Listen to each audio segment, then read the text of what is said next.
Hey guys, Sandy here. Welcome back to the channel. Welcome back to 30 Days of Sketches. Today is the 5th and today's sketch is by my friend Crystal Barrett at Pineapple Papers. So this is the sketch that she created. It's a wreath with some florals, a couple of photos. I am still working on my Snoqualmie photos. So I have some things pulled out already, and of course I have my kit. I'm using a Scrapping Reflections stencil of the month from November 2023. So let's see what I can do. Guys, so I am starting out with this Simple Vintage Basics, I think that's what they called it, collection paper, and I'm using the November 2023 stencil of the month from Scrapping Reflections to go ahead and just ink this kind of wreath around here. Now, the ink pad I'm using, I'm taking a peek, is peeled paint. And it is an oxide, which means it will react to some water. I'm not going to put any water on it this time though. The only thing I am going to do here is not clean off the stencil before I use it. And there's like, it's a tealish color. It might be,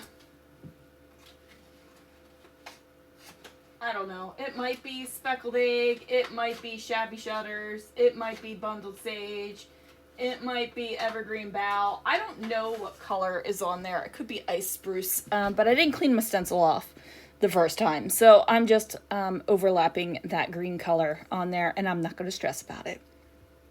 So here are some papers that I used yesterday. It was the tear off piece here, and I just went ahead and retore them so that I could get the white edge. That way I could completely cover up the white edge, because that makes a whole lot of sense, right? So I went ahead and used that same Distress Oxide to go ahead and ink the edges, because I did not want that white edge there. Not because I'm opposed to white edges, I just did not want it on this particular one. Now I have covered up a good part of the circular element, which Crystal has in her sketch. But I really feel like I'm following the kind of the feel of the sketch. I thought this die cut paper would have been perfect to mat my photo on, because the leaves are really similar to the leaves in the paper. However, the orange color just does not go, guys. Like, it's rough looking, right? Like, you're probably looking at that going, girl, get that off of there. Now, if that orange color was just with the wreath, I think that those colors would be beautiful together.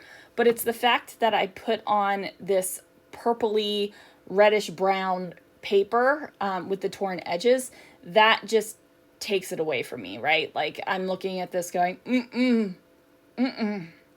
So I am going to mat my photograph again, just with some khaki colored cardstock, and now I've got these two photos. So these were taken from the train window. We didn't even get to see the best part of the Snoqualmie Falls. This is just kind of like the lead up part, but I took the pictures and it still was pretty. So there is that. I do cover up the musical notes that are down there on the bottom of this page, and I do that with that washi tape, and that's a washi tape that I've used on another Snoqualmie layout, and I just did that because I knew it would work, right? Like, I didn't have to go try out washi tapes to see which would work with this kind of color scheme that's going on, because I've already done it.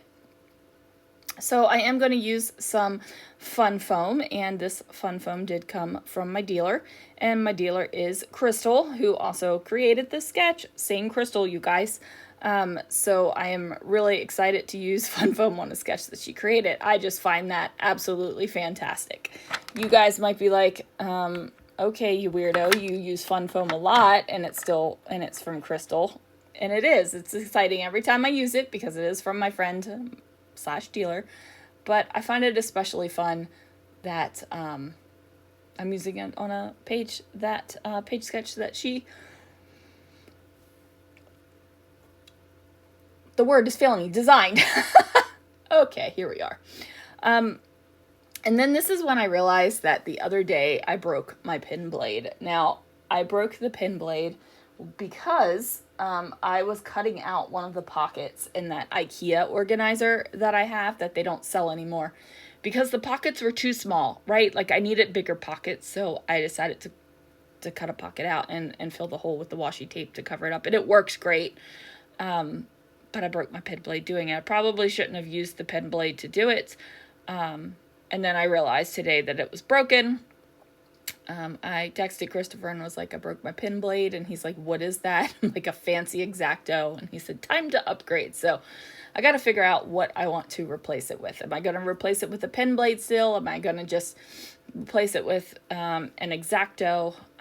Or if there's some other kind of straight blade cutter that I should be interested in. If you guys have any thoughts or ideas about that, drop them down below because I'm really curious.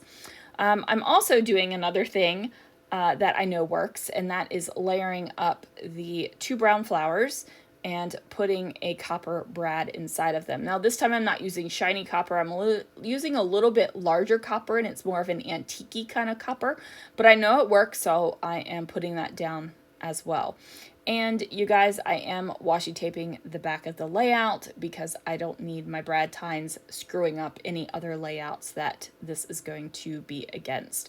I'm going to throw one of these little gears in there because I thought it looked cute, using my Nuvo Deluxe adhesive to get that adhered down. And now I just need to figure out if I want to add something else in here. And I do. I end up adding this pearl brad type thing, and it is a little bit thicker than the other embellishments on this layout, but I'm not too terribly worried about that because I feel like I am going to have a good mix of lumpy and flatter layouts in this album, if it ends up taking a full album, or this section of the 2023 album. So yes, I am wrapping up 2021 and getting those all complete, but that still means I'm still playing in 2022 and 2023. I'll probably go through my photos again and get my act together and order photos because that needs to happen. I also need to order some page protectors that are just photo holders because there's a lot of photos that I have that I don't really feel the need to scrapbook, but I want them in albums. I do that with leftover Disney photos. I have them in photo just like page protectors, and the photos are just in there. And they're either photos that are almost the exact same ones that I've scrapbooked, or, you know, there's just duplicates or whatever there is. And it's just fun to look at that and see things that have changed. So we decided a long time ago that's what I would do with extra Disney photos. So that's what I did. Anyway, I am getting these brads poked through and bent back down and covered up with washi tape. Again, because I don't want to screw up layouts that are going to be on the other side of this. I decide to bring in another one of these pearlized brad things. I thought I was going to bring in 3. I don't ultimately bring in 3. I just bring in 2. It doesn't bother me that I basically have 3 tiny areas of decoration and the things inside them are not the same. There are flowers in every bit of decoration. That just happened to be that way. If you're working on building up clusters and you're working on clusters and you're not sure how to do that, a good thing would be to put the same thing in each cluster. And if you go back to some of my albums a while ago, that's what I would do. I would get the same label, the same flower, the same brad, the same whatever, and I would just have 3 clusters that were the same. And then I started doing, okay, well, I don't need the same label. Maybe I'll have a pink label here and a blue ticket there. And then I just started messing around with it. And the more you get comfortable with it, the easier it is to just, you know, put stuff together. But don't think that everything has to be the same in your clusters. It's a good way to start. And if you love it that way, keep it that way, but you don't have to do it that way. So now I am just going to pick out some more stickers, add some more decorations, kind of figure out where I want this to go. I do realize that there is some overlap on the photos and the sketch. And I do bring in like the tabs. I'm not sure if they are tabs or tags. There are no tag holes, so I'm going to go with tabs, but some people might interpret those things on that left photo as a tag. But like I said, there are no tag holes, so they are either tags with no tag holes so they can't be naked, or they're tabs. And like I said, I'm going tabby. I also have these white and green letter stickers where I felt like the white was just too bright, and it's not even a bright white, it is kind of a creamy white. So I just took my ink dauber and lightly went over those, and that's going to take that stark white off of it. Even though if you held it up against some other white things, it wouldn't look stark white because of the brightness and the kind of color scheme that's going on in this layout. It does look pretty stark, so we're going to get rid of that. I am using these tiny little letter stickers from Kaisercraft to spell out the, so it says the falls, and kind of like it's kind of the falls. We didn't actually get to all of the falls, but it's fine. And there really isn't going to be a lot of journaling on this page because, like I said, this is going to be a day trip that is going to span many, many, many layouts. So I don't feel the need to journal on every page. I've already told the most important story of this day, and that was that we bought tickets for the previous day and didn't realize it. Like, we forgot we bought tickets for Saturday. We planned on going on Saturday, bought the tickets for Saturday, and then immediately started, you know, it was a couple weeks, and then it was always Sunday, we're going to go Sunday. So who knows? That's the most important story, you guys, for this. So that's the one that's getting told. I am overlapping these two tabs right here. Again, I put that little bit of ink over top of it again because it was feeling too stark white. I'm going to get my tabs on here. Ultimately, they go on the top of the layout because I just feel like it looked better there on my layout.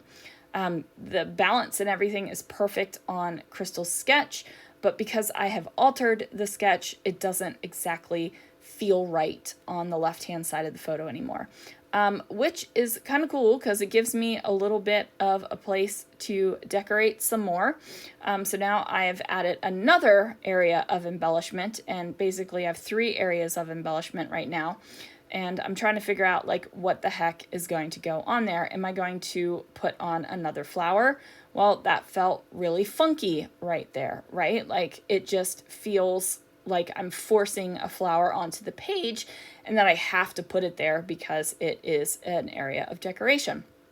Ultimately, I decide, no, it's too funky. It's not going on there. But I do bring in some of these rhinestone-y type enamel dots, and I'm just going to sprinkle those around the layout to get a little bit more texture on the page and just a little pop of a bright color that is pulling out of the leaves in the pattern paper. So after this, I'm going to grab that oh so gorgeous copper chroma mist from Brutus Monroe. Even though I'm not on the design team anymore, guys, I still love their products. This was not a design team that I just wanted to be on. I truly love Brutus Monroe products. So please go ahead, use that affiliate link down below and shop your little hearts out there because they're great stuff. That is going to do it for this layout, you guys. Thank you so much for watching. There'll be a playlist for 30 days of sketches. Check that out. There's a lot of content creators doing that. If sketches are your thing, we just wrapped up Follow a Sketch February in the Scrapping Reflections Facebook group. You might have seen some videos popping around as well. So join that and get yourself some more sketches. Thanks so much for watching, guys, and I will see you guys again real soon for another video.